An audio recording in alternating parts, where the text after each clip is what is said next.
اور جہاں تک میری آواز جا رہی ہے سننے والی بابردا و حیا ماں بہنوں، شعبان المعظم کا ماہ ہے اور اس ماہ کے بارے میں بھی بات کرنی ہے، اور ابھی کچھ دن قبل ایک واقعہ پیش آیا ہے، اس پر بھی بات کرنی ہے۔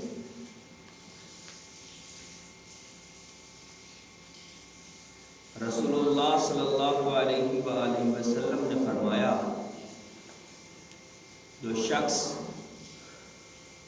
ایک مسئلے کا بھی علم حاصل کر لیتا ہے، اللہ تعالیٰ اسے 100 رکعت نفل پڑھنے کا ثواب عطا فرماتے ہیں۔ موجودہ حالات میں آپ 10 دفعہ اور مسجد میں آ جائیں، آپ سے 100 رکعت نفل نہیں پڑھے جائیں گے،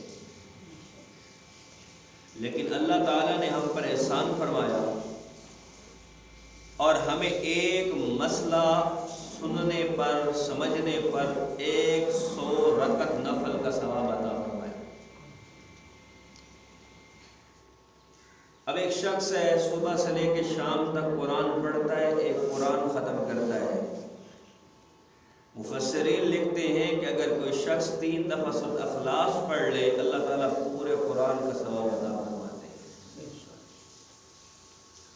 حج بہت بڑا عمل ہے، فضیلت کا عمل ہے، بڑے مقام اور مرتبے کی بات ہے، لاکھوں روپے خرچ ہوتا ہے، تب جا کے ہم وہ حج کی فضیلت سے مستفید ہوتے ہیں۔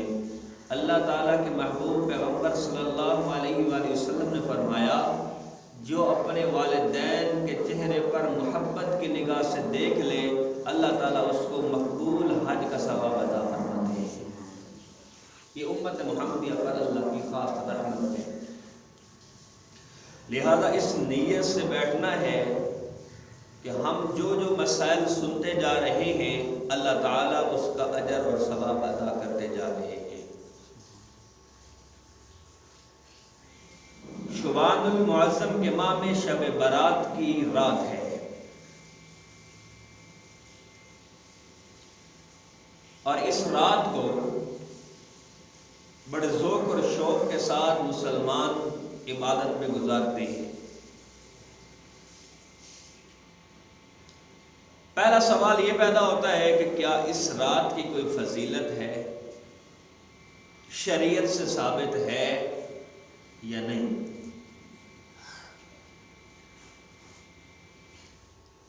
مجتہدین ائمہ کرام کے بعد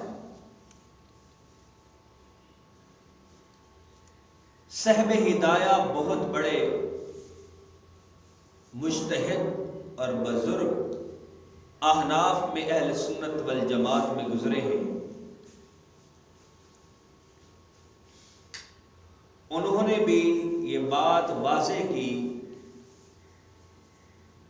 کہ شب برات کی فضیلت بھی ہے اور 15 شعبان کا روزہ بھی مستحب ہے۔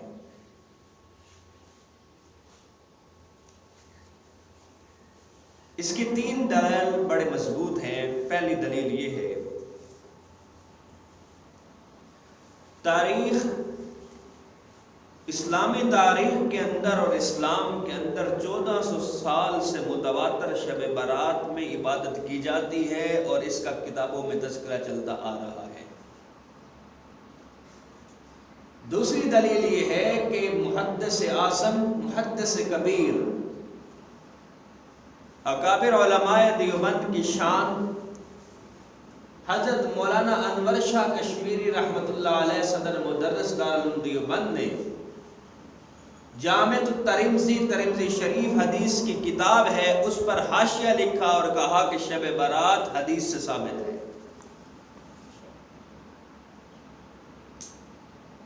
بلاد عرب کا محدث انور شاہ کشمیری کے پائے کا، جس کا نام ہے شیخ زید الکوثری، اس نے ایک مقالہ لکھا اور اس مقالے میں محدثین کے اقوال نوٹ کیے اور لکھا کہ شب برات کی فضیلت 8 حدیثوں سے ثابت ہے، ان میں 5 حدیثیں ایسی ہیں جن پر کلام ہوا ہے جو متکلم ہے، اور 3 حدیثیں صحیح ہیں، اور کسی بھی عمل کے جاری رکھنے کے لیے صرف ایک صحیح حدیث ہونے کا بھی کافی رہ جاتا ہے۔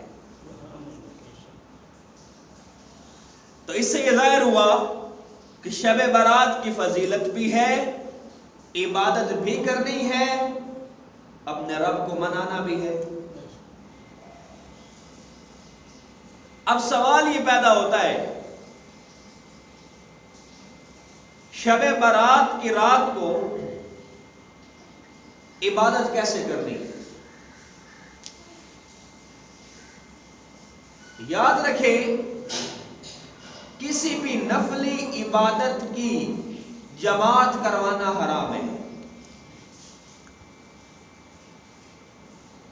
انفرادی طور پر نوافل پڑھیں، قرآن پڑھیں، ذکر اذکار کریں، کوئی حرج نہیں، لیکن پمفلٹ چھپوا کر، بروشر تقسیم کروا کر، اعلان کروا کر صلاۃ التسبیح کے نام پر جماعتیں کروانا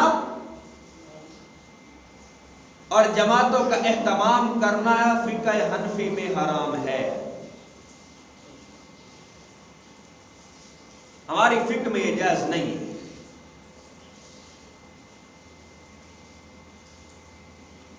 لیکن افسوس کی بات یہ ہے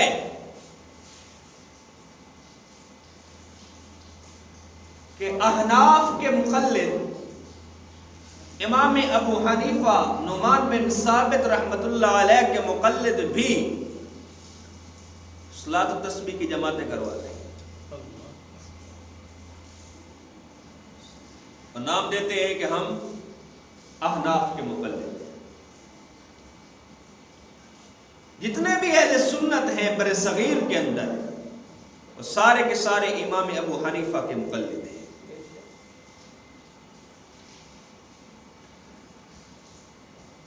دوسری بات،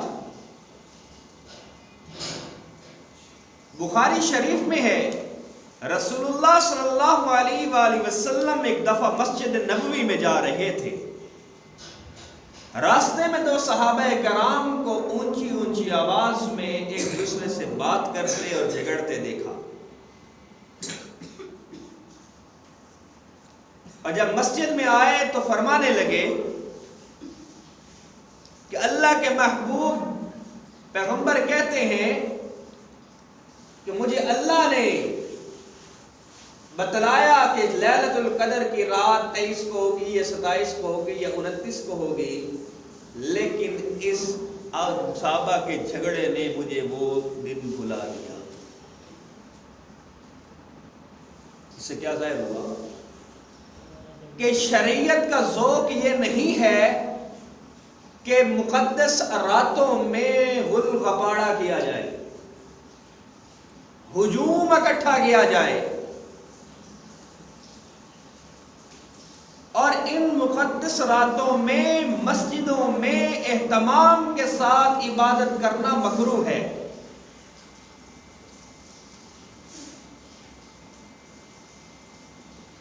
اپنے گھروں میں شب برات کی رات کو ہلکے سجائیں۔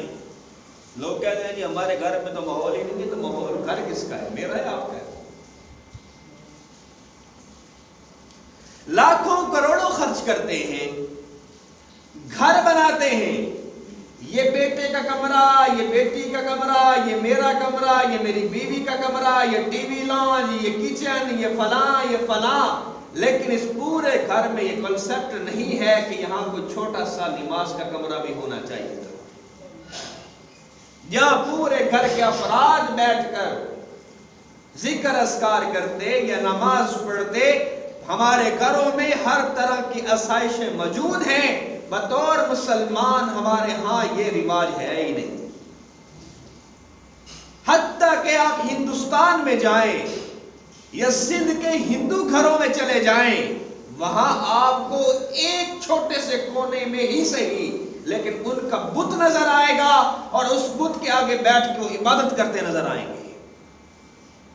یہ ہندوؤں کی بات کر رہا ہوں، لیکن ہم مسلمان عجیب قسم کی قوم ہے کہ ہم دنیا کی 3-3 4-4 منزلہ عمارتیں تو کھڑی کریں گے رہنے کے لیے، لیکن وہاں نماز پڑھنے کے لیے کوئی نہیں۔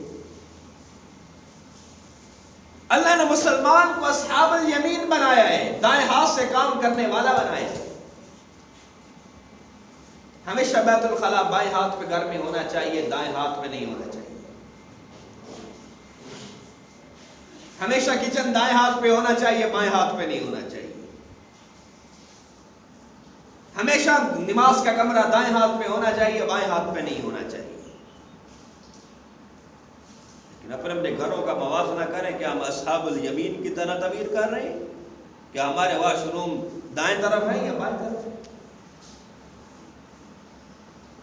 معمولی باتیں جو ہمیں اسلام کے قریب کرتی ہیں، رسول اللہ کے قریب کرتی ہیں، ہم وہ بھی کرنے کو تیار نہیں ہیں۔ ہاں، ہم جلوس نکالنے کے لیے تیار ہیں، وہ بھی اس نیت سے کہ غل غپاڑا ہوگا، وہ بھی اس نیت سے کہ موج میلہ ہوگا، چاول تقسیم ہوں گے، ورنہ اس جلوس میں بھی کوئی اسلام کی روح نظر نہیں آتی۔ الگ الگ قرآن میں کیا فرماتا ہے؟ یخادعون اللہ، یہ اللہ کو دھوکہ دیتے ہیں، والذین آمنوا، اور ایمان والوں کو دھوکہ دیتے ہیں، وما یخدعون الا انفسهم وما یشعرون، ان گدھوں کو یہ نہیں پتا کہ وہ اپنے آپ کو دھوکہ دے رہے ہیں، اللہ کو دھوکہ نہیں دے سکتے۔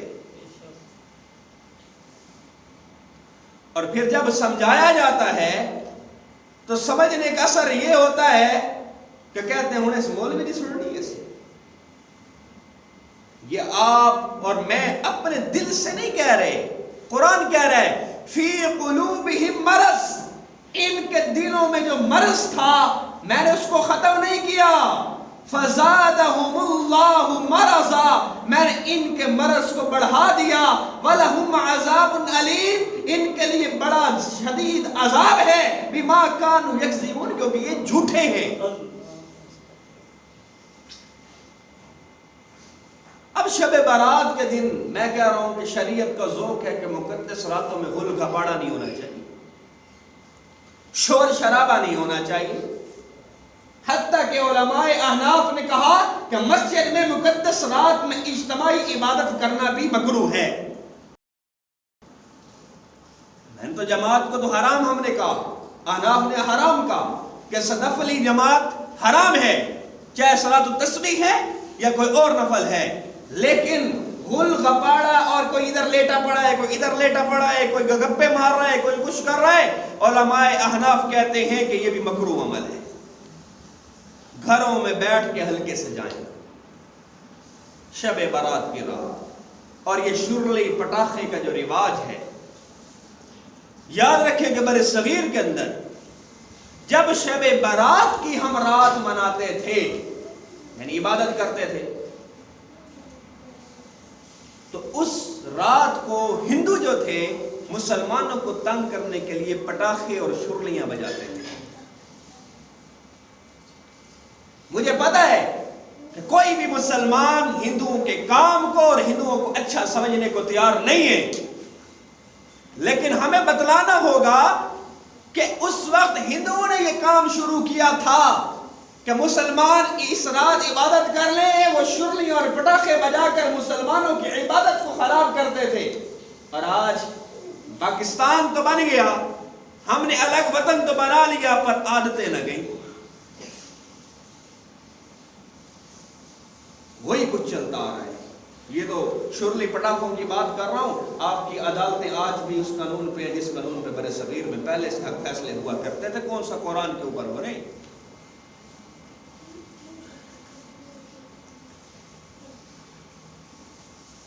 لاکھوں شہداء کے بعد، لاکھوں لوگوں کو قربان کرنے کے بعد، لاکھوں عزتوں کو نیلام کرنے کے بعد، اور لاکھوں بچوں کو ذبح کروانے کے بعد، ہم بدقسمت مسلمانان پاکستان 74 سال میں بھی اس پاکستان میں اسلام نہیں دیکھ سکے۔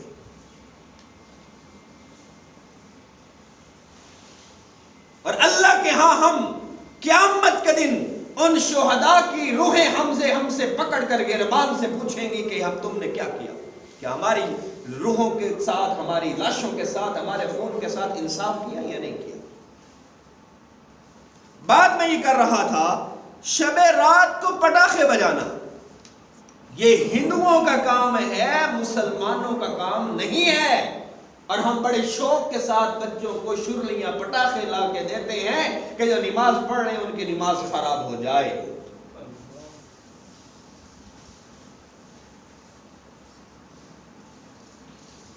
فتاوی عالمگیری میں ہے کہ ایک شخص ایک نفل پڑھ رہا ہے اور دوسرا ساتھ ویسے انسان کھڑا ہے، اور اگر دو بندے اور مسجد میں آ جائیں تو وہ نفل کی عبادت چھوڑ دیں، لیکن ہم کیا کرتے ہیں؟ جماعتوں کے ساتھ صلاۃ التسبیح پڑھتے ہیں۔ میں بار بار زور کیوں دے رہا ہوں؟ میں زور اس لیے دے رہا ہوں، قرآن میں وَإِذَا قِيلَ لَهُمْ لَا تُفْسِدُوا فِي الْأَرْضِ، اللہ کہتا ہے کہ زمین پر فساد برپا نہ کرو۔ جب ہم ان سے کہتے ہیں نا کہ زمین پر فساد برپا نہ کرو، اللہ کے احکامات کو مانو، شریعت کے ذوق کو سمجھو، شریعت کے طور طریقے اور اصول و ضوابط کے مطابق اپنی زندگی گزارو، تو پھر یہ کیا کہتے ہیں؟ قالوا انما نحن مسلمون، تم تو بے وقوف ہو، ہم سے بڑا تو مسلم کوئی۔ اور ہم جب بھی یہ کہتے ہیں شرلی پٹاخے نہ بجاؤ، صلاۃ التسبیح کی جماعت نہ کرو، یہ نفلی نماز ہے، نفلی نماز کی جماعت حرام ہے، لیکن مجال ہے کہ کسی کے کان پر جو رنگ جائے اور وہ انسان اس کام سے باز آ جائے۔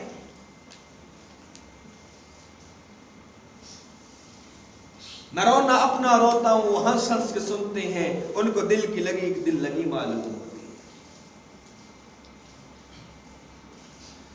اس کے بعد چند لوگ ایسے ہیں جن کی اس رات میں بھی بخشش کا فیصلہ نہیں ہوتا۔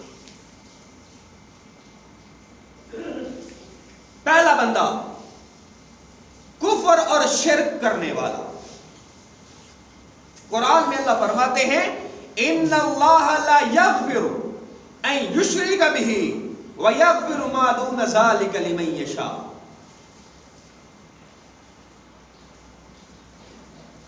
ایک اور جگہ اللہ نے فرمایا ان الشرک لظلم عظیم، شرک ظلم عظیم ہے، اللہ کے علاوہ کسی سے مدد مانگنا شرک ہے، اللہ کے علاوہ کسی کے بارے میں ذرا برابر بھی خیال آنا کہ جو کام اللہ کا ہے وہ کام مخلوق کے ذریعے سے ہو جائے، یہ بھی شرک ہے۔ اب جملہ کیا ہے؟ اور جی میں پیراں کو لگیا ہوں تو پیراں بال دیتا، پیر خدا لگ ہوئے، شرک ہے، شرک۔ بچے دینے والا کون ہے؟ اللہ ہے۔ اور اگر میں یہ کہوں کہ میں پیروں کے پاس گیا اور میں نے دعا کروائی اور پھر پیروں نے بچہ دیا، پیروں نے بچہ دیا، پیروں نے بچہ دیا، ایسے شخص کی بھی اس شب برات کی رات میں کوئی بخشش نہیں ہے۔ توبہ کرنی ہوگی پہلے شرک سے۔ زندگی کے اور بھی بڑے کام ہیں جو اللہ کی طرف سے ہوتے ہیں، ہم لوگوں سے منسوب کرتے ہیں۔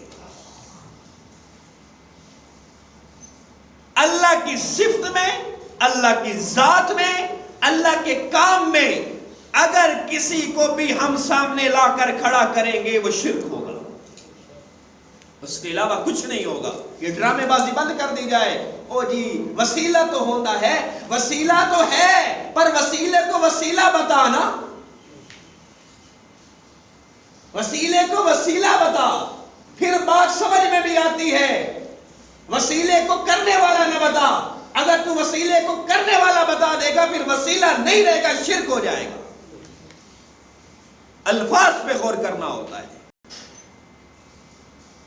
یاد رکھو کہ کلمہ ہم پڑھتے ہیں تو شریعت کا حکم ہے کہ ظاہری کلمے پر ہم نے اعتماد کرنا ہے، چاہے دل کے اندر منافقت ہو، پھر بھی ظاہراً کوئی کلمہ پڑھ لے ہمیں اس کا احترام کرنا ہوگا۔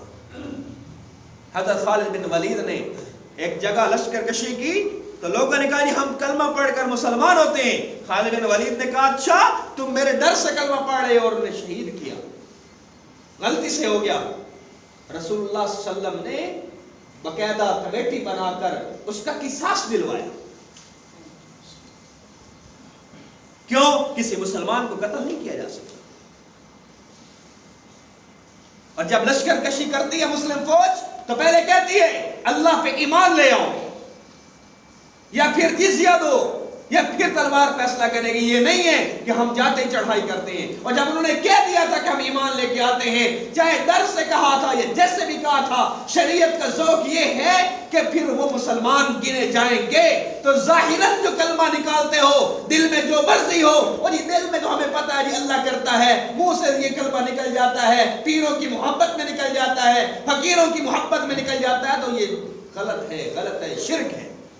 ظاہراً کلمہ دیکھا جائے گا، ظاہراً کہ آپ منہ سے کیا نکال رہے ہیں۔ اس کے بعد دوسرا وہ شخص جس کے دل میں کینہ اور بغض ہے، اس کی اس رات میں بخشش نہیں ہوتی۔ ایک دوسرے کے لیے کینہ رکھنا، بھائیوں کے درمیان کینے کا ہونا، اولاد کے درمیان آپس میں کینہ ہونا، کینہ رکھنے والے کی کوئی بخشش نہیں۔ اس رات میں بخشش نہیں ہے جب اللہ تعالیٰ بخشش کے دروازے کھول کے ایسے بیٹھا ہوتا ہے۔ صلہ رحمی نہ کرنے والا، اس کی بھی اس رات کو کوئی بخشش نہیں ہے۔ اب صلہ رحمی کیا ہے؟ صلہ رحمی یہ ہے آپ کا کوئی رشتہ دار ہے، ہم نے بھی صلہ رحمی کا لیول شروع کیا ہوا ہے محلے داروں سے، یا چوتھے محلے والوں سے، یا 10 محلے دور والوں سے۔ سب سے پہلے صلہ رحمی اولاد کے لیے ہے، آپ کے اہل و عیال کے لیے ہے، پھر آپ کے رشتہ داروں کے لیے۔ اگر آپ پر زکوٰۃ فرض ہے تو شریعت کا حکم ہے کہ سب سے پہلے غریب رشتہ دار کو زکوٰۃ دو۔ جو اہل و عیال میں آپ کے لوگ فرض میں آتے ہیں، کفالت میں آتے ہیں، ان کو تو زکوٰۃ دی نہیں نہ جا سکتی، وہ تو آپ کی کفالت میں ہے۔ ان کی تو خاطر مدارت کرنا، ان کو تو نام نفقہ دینا یا ان کی کو کھانا دینا تو آپ پر فرض ہے، اس پر تو زکوٰۃ کا پیسہ لگ نہیں سکتا۔ اور جن پر فرض نہیں، جو آپ کے رشتہ دار، تو صلہ رحمی شریعت کہتے ہیں سب سے پہلے ان رشتہ داروں کے ساتھ صلہ رحمی کرو۔ تمہارا رشتہ دار بھوکا بیٹھا ہے نا، اور تم چوتھے محلے میں جا کے دیکھو کہ لنگر چلا کے آ گئے ہو، تمہاری کوئی عبادت نہیں۔ گھر میں کے پاس پڑوسی کے گھر میں کھانا نہیں ہوتا، اور ہم مقدس ایام میں، مقدس دنوں میں، مقدس ماہ میں ہم محفلیں سجاتے ہیں اور لاکھوں روپے خرچ کرتے ہیں۔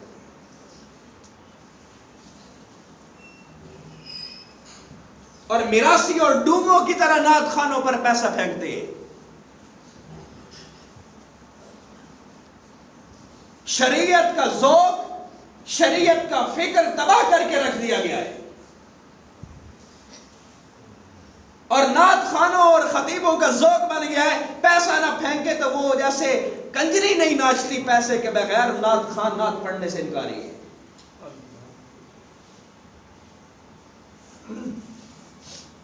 اب آپ کہیں گے لہجہ بڑا سخت ہے، قرآن میں وَذَكِّرْ فَإِنَّ الذِّكْرَىٰ، اللہ نے فرمایا میرے محبوب جو ذکر تم تک میں نے پہنچا دیا ہے، فَإِنَّ الذِّكْرَىٰ، اس کو پہنچاؤ، اس کو پہنچاؤ، آگے پہنچاؤ، تَنْفَعُ الْمُؤْمِنِينَ، تاکہ مومنوں کو فائدہ ہو جائے۔ اور میرا پیغمبر تبلیغ کرنے میں کیسا ہے کہ ڈنڈی مارتا تھا؟ کیا متولی کے ڈر سے، وہ مولوی تو نہیں تھا کہ متولی کے ڈر سے حرام حلال کے بنانا بند کر دے کہ اگر متولی سود کا کاروبار کرتا تو شاید سود پہ ٹکری کی تو مولوی صاحب کو فارغ کر دیا جائے گا؟ کیا میرا پیغمبر تبلیغ کرنے میں لچک لیتا تھا؟ کیا ایسا مولوی تھا جو کہتا ہو کہ میرا متولی